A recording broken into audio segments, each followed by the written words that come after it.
ओम शांति। आज 30 अगस्त की मुरली है, प्रातः मुरली। ओम शांति। बाप दादा मधुबन से। मीठे प्यारे प्राणेश्वर प्रिय पिता कहते हैं, मीठे बच्चे, अभी तुम्हें रूहानी कारोबार करनी है। रूह समझकर हर कर्म करने से आत्मा निर्विकारी बनती जाती है। तुम्हें अभी रूहानी कारोबार करनी है। रूह समझकर हर कर्म करने से आत्मा निर्विकारी बनती जाती है। प्रश्न है, स्वर्ग का वर्षा लेने और स्वर्ग में उच्च पद पाने का आधार क्या है? उत्तर है, ब्रह्मा कुमार कुमारी बने तो स्वर्ग का वर्षा मिल जाएगा, परंतु उच्च पद का आधार है पढ़ाई। अगर बाप का बनकर अच्छी रीति पढ़ाई पढ़ते रहें, पूरा पवित्र बने तो राजाई पद मिलता है। कोई पूरा पढ़ते नहीं है, कर्म बंधन है, पूरा पवित्र नहीं बने और शरीर छूट गया तो प्रजा में भी साधारण पद पालेंगे। ओम शांति। ओम शांति। रूहानी बच्चों को रूहानी बाप समझा रहे हैं, यहाँ रूहानी कारोबार है, बाकी सारी दुनिया में जिस्मानी कारोबार है। वास्तव में कारोबार चलती है रूहों की। आत्मा की इस शरीर द्वारा, आत्मा ही इस शरीर द्वारा पढ़ती है, चलती है, विकर्म करती है। इसलिए पतित आत्मा पाप आत्मा कहा जाता है। तो आत्मा ही तो सब कुछ करती है। इस समय सब मनुष्य देह अभिमानी हैं। मैं आत्मा हूँ समझने के बदले समझते हैं मैं फलाना हूँ। इस समय सभी मनुष्य, बाबा ने कहा, देह अभिमानी हैं। मैं आत्मा हूँ समझने के बदले समझते हैं मैं फलाना हूँ, यह व्यापार करता हूँ, यह फलाने कामी क्रोधी हैं। शरीर का नाम ही लेते हैं।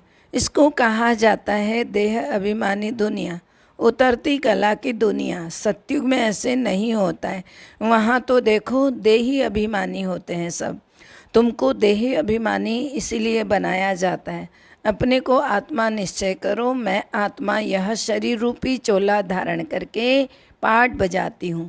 वह एक्टर्स भी भिन्न भिन्न कपड़ा बदली कर पाठ बजाते हैं ना। बाप कहते हैं, तुम आत्माएं पहले शांति धाम में थी, तुम्हारा घर है शांति धाम। जैसे वह हद का नाटक होता है ना, यह फिर है बेहद का नाटक। सभी आत्माएं परम धाम से आकर शरीर धारण करती हैं, फिर पाठ बजाती हैं। तो आत्माओं का असल घर तो है परम धाम। तो उन एक्टर्स का तो घर यहाँ ही होता है। जो साधारण एक्टिंग करते हैं, एक्टर्स होते हैं, उनका घर कहाँ है? वो तो धरती पर ही होते हैं, केवल कपड़े बदलते हैं और अपना रोल प्ले करके फिर से अपने उसमें आ जाते हैं। लेकिन आप सबका घर कहाँ है? परम धाम में। सिर्फ ड्रेस बदली कर आकर जो पाठ बजाते हैं, बाबा कहते हैं, तो बाप बैठ आपको समझा रहे हैं, तुम आत्माएं हो। और बाप तो बच्चे बच्चे ही कहेंगे ना, तो सन्यासी बच्चे बच्चे नहीं कहेंगे। बाप कहते हैं, मैं पतित पावन तुम सभी आत्माओं का बाप हूँ, जिसको तुम गॉड फादर कहते हो। गॉड फादर तो निराकार है ना। ब्रह्मा विष्णु शंकर को भी गॉड फादर नहीं कहेंगे, उनमें भी आत्मा है, परंतु उनको कहते हैं ब्रह्मा देवताए नमः, विष्णु देवताए नमः और शंकर देवताए नमः। क्या करते हैं वे देवताएं? यह किसी को पता ही नहीं है। बाप ही आकर समझाते, तुम कैसे ड्रामा प्लान अनुसार पाठ बजाते हो। दुनिया एक ही है, ऐसे नहीं कि कोई नीचे पाताल लोक में दुनिया है या ऊपर में जाकर कहीं और दुनिया है। नहीं, दुनिया केवल एक है, जिसका चक्र ही फिरता है। लोग तो कह देते मून में प्लॉट लेंगे, फलाने ये करेंगे। तो बाप समझाते हैं, बच्चे कितने इंसॉल्वेंट बन पड़े हैं। भारतवासियों के लिए ही कहते हैं, तुम कितने समझदार साहूकार थे। इन लक्ष्मी नारायण का राज्य पूरे विश्व पर था, जिसको कोई लूट भी ना सके। वहाँ कोई पार्टीशन आदि होते ही नहीं है।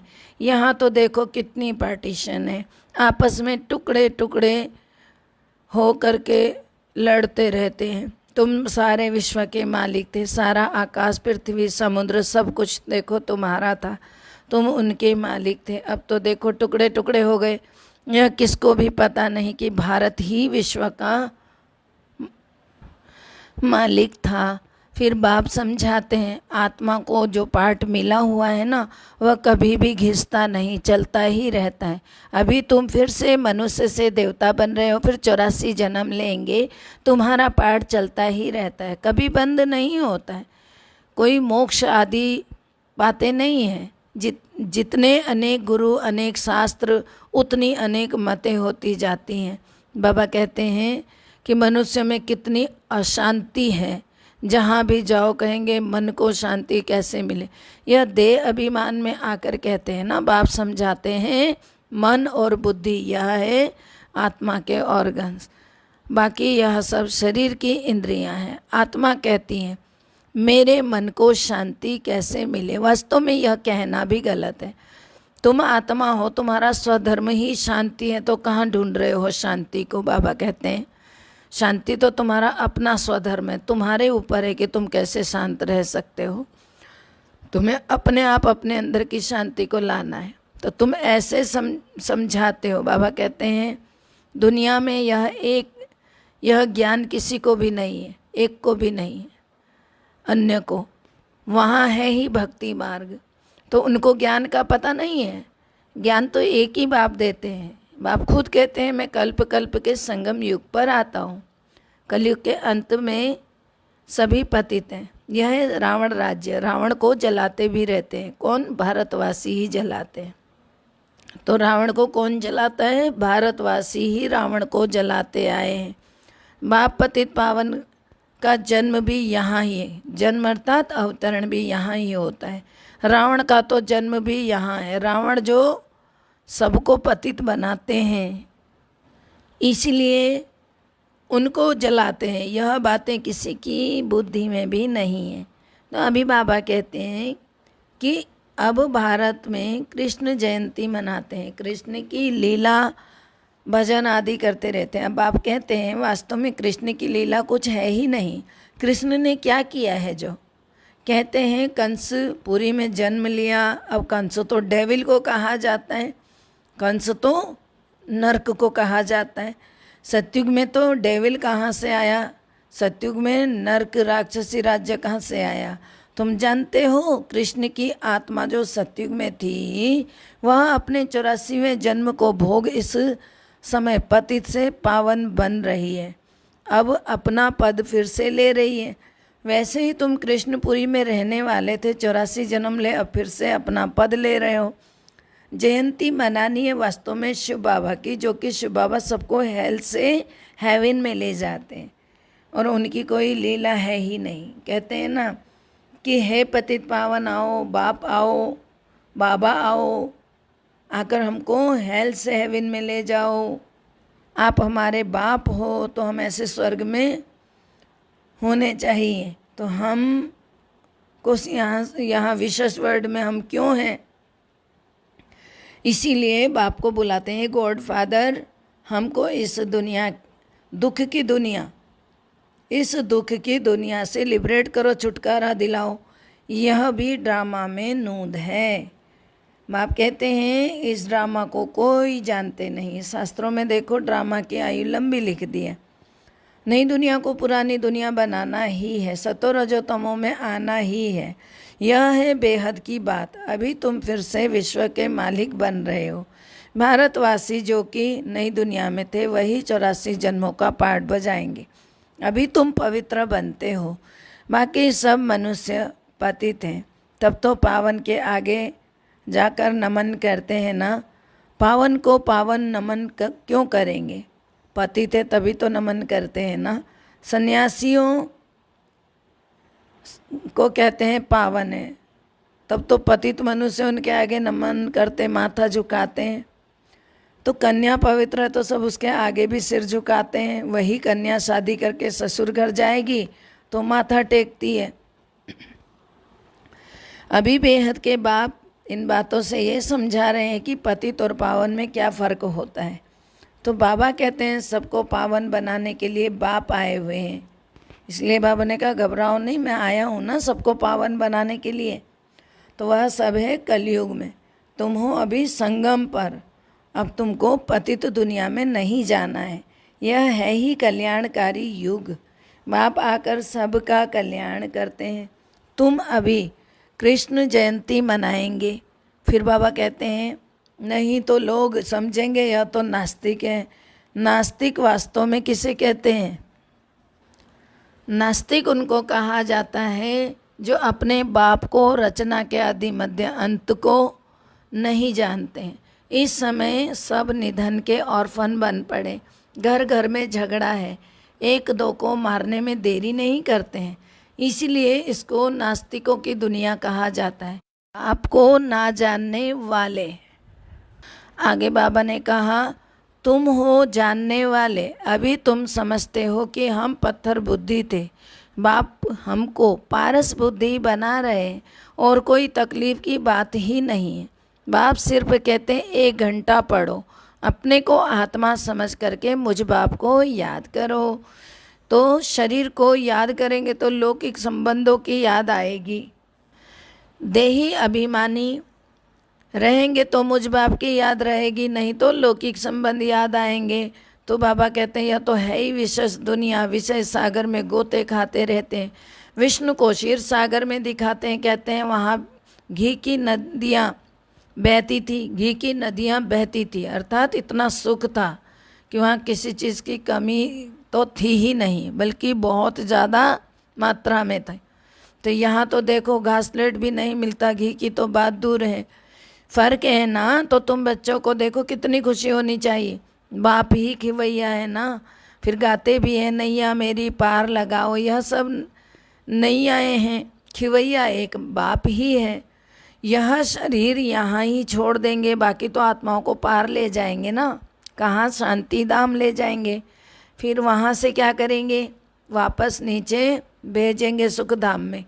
परमपिता परमात्मा को ही खिवैया कहा जाता है ना, बाप की ही महिमा गाते हैं, अनेक प्रकार से गाते हैं बाप की महिमा। अभी तुम पवित्र बन पवित्र दुनिया के मालिक बनते हो। श्री श्री शिव बाबा आए हैं श्रेष्ठ बनाने। खुद भगवान कहते हैं यह भ्रष्टाचारी दुनिया है। अभी तुम परमपिता परमात्मा की श्रीमत पर चलकर श्रेष्ठाचारी बनते हो। कितनी यह गुप्त रमणीक मेहनत है, रमणीक बातें हैं। तो बाबा कहते हैं जो तुम बच्चों को ही समझ में आती है, औरों को समझ में आएगी भी नहीं। तुम जानते हो कि अभी देवी देवता धर्म का कलम लग रहा है।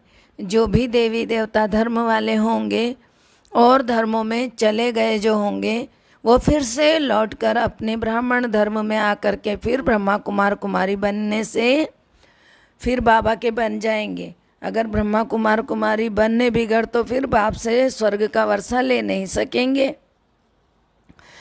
तो अभी अनेक धर्म में बट गए हैं ना बाबा के, देवी देवता धर्म के बच्चे। तो बाबा ने कहा जब यहाँ आकर के ब्रह्मा कुमार कुमारी बनेंगे तब उनको स्वर्ग का वर्षा मिलेगा, नहीं तो नहीं मिल सकता। तो अभी तुम ब्रह्मा कुमार कुमारियाँ स्वर्ग का वर्षा ले रहे हो। जितना पुरुषार्थ करेंगे कराएंगे उतना उच्च पद पाएंगे। सब तो इतना नहीं कर सकते, पूरा नहीं पढ़ेंगे तो उसका नतीजा क्या होगा? अगर शरीर छूट जाए तो स्वर्ग में आ जाएंगे, परंतु प्रजा में बिल्कुल ही साधारण। अगर बाप का बनकर अच्छी रीति पढ़े तो राजा ही पद पा सकते हैं, नहीं पढ़ते हैं तो समझेंगे कि उनकी तकदीर में ही नहीं है। पवित्र रहेंगे पढ़ेंगे तो देखो बहुत ऊंचा पद पाएंगे। अपवित्र होने से फिर बाप को याद नहीं कर सकेंगे, अपवित्रता होगी तो बाप की याद भी नहीं होगी। ऐसे भी बहुत है।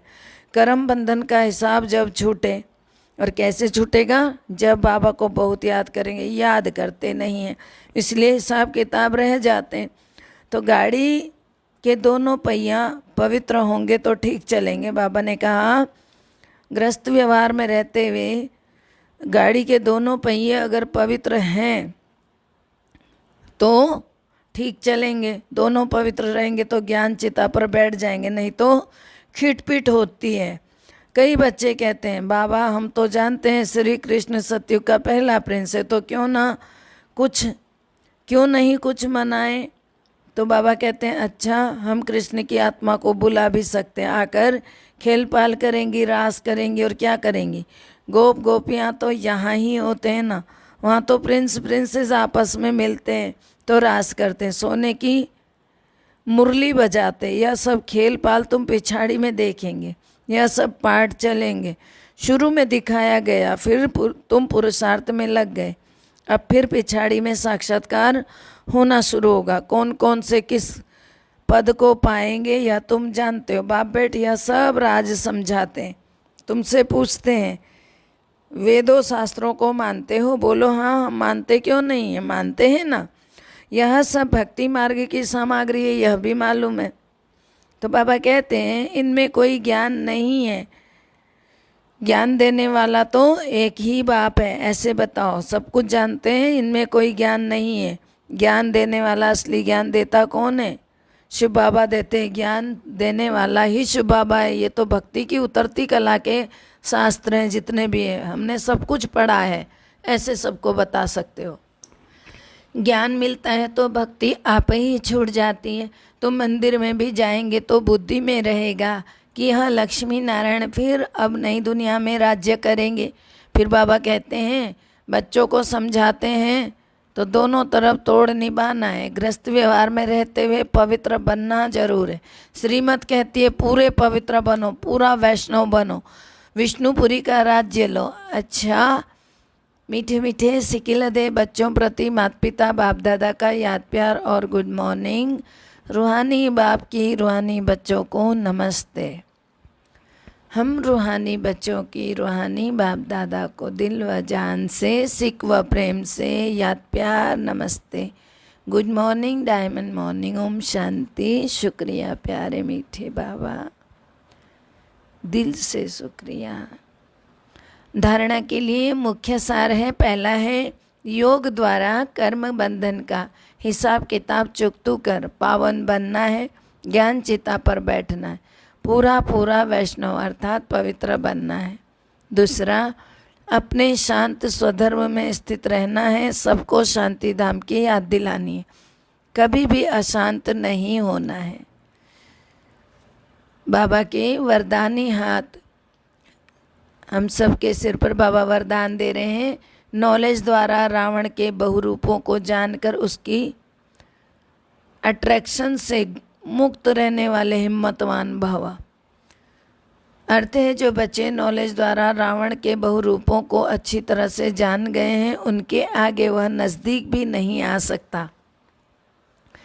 चाहे सोने का चाहे हीरे का रूप धारण करें, लेकिन उसकी अट्रैक्शन में नहीं आएंगे। ऐसी सच्ची सीताएं बन, लकीर के अंदर रहने का लक्ष्य रख, हिम्मतवान बनो। फिर यह रावण की बहु सेना वार करने के बजाय आपकी सहयोगी बन जाएगी। प्रकृति के 5 तत्व और 5 विकार ट्रांसफर होकर आपकी सेवा के लिए आएंगे। वाह वाह बाबा। स्लोगन है, सेवाओं में सफलता प्राप्त करना है तो निर्माण चित्त की विशेषता को धारण करो। बिल्कुल मान अपमान से परे हो जाओ, निर्माण हो जाओ। सेवाओं में सफलता प्राप्त करना है तो निर्माण चित्त की विशेषता को धारण करो। ओम शांति। सर्व का भला हो, सब सुख पाए, सब परमात्मा से जुड़ जाएं। सर्व का भला हो, सब सुख पाए, सब परमात्मा से जुड़ जाएं। अंत समय में अपना जीवन सफल बनाए, मुक्ति जीवन मुक्ति को पाए, सबकी मनोकामना पूर्ण हो जाए।